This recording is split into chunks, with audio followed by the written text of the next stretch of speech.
But you know how Timothy has proved himself. Like a son with his father, he has served with me in preaching the good news. I hope to send him out to you just as soon as I find out what is going on or what is going to happen to me here. And I have confidence from the Lord that I myself will come to see you soon. Meanwhile, I thought I should send Epaphroditus back to you. He is a true brother, co-worker, and fellow soldier, and he was your messenger to help me in my need. See, Epaphroditus was from Philippi. He was from that church, and when they heard that Paul was put into prison, he was one of those people that came and brought Paul food, clothing, and helped him out. See, like I told you last week, when you're in prison, back in these days, they didn't give you 3 meals a day. All they did was give you a hole to sleep in. If you were to have food, it was supposed to come from your friends and your family. If you were going to have clothing, it had to come from your friends and your family. The system didn't provide any of that. Prison truly was horrible. Prison's not fun today, I'm sure. But compared to back then, people were dying of disease because they couldn't get taken care of. They were dying of starvation because they had no one to give them food. They were dying because they were getting cold, because they literally had no clothes to wear. And Epaphroditus came from Philippi to help Paul get through his prison experience. And he goes on, I am sending him because he has been longing to see you. He was very distressed that you heard he was ill, and he certainly was ill. In fact, he almost died. But God had mercy on him and also on me, so that I would not have one sorrow after another. Can you imagine what would happen to Paul if one of the people taking care of him had died? Paul knew that Epaphroditus was from God. He also knew that the work he was doing was going to further the kingdom.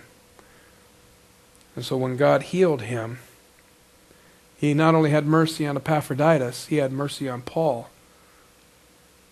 So I am all the more anxious to send him back to you, for I know that you will be glad to see him.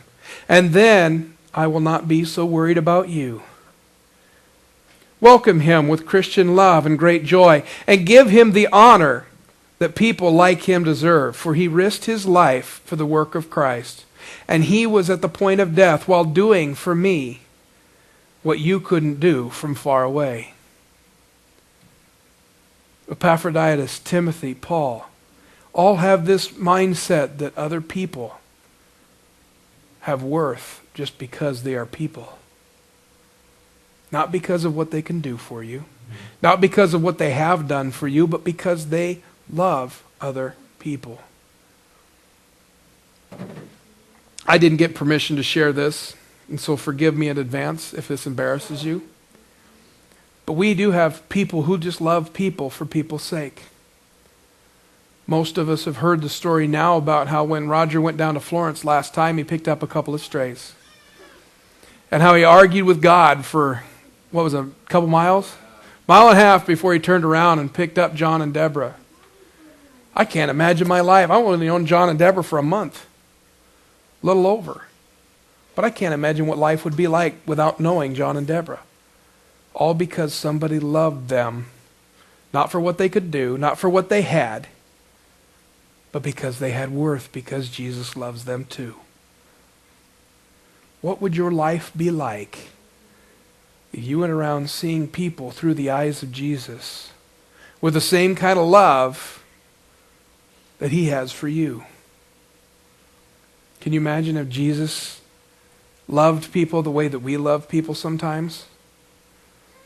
I can tell you that the cross would never have had anybody on it.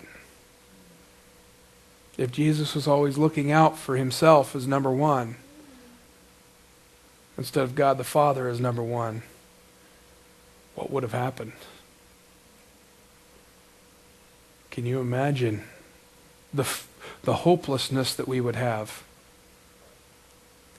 And so this morning, take your cue from what Jesus did and what he was like. putting other people before him, serving them, loving them, just because they were people. So what now? Be like Christ. That's what now.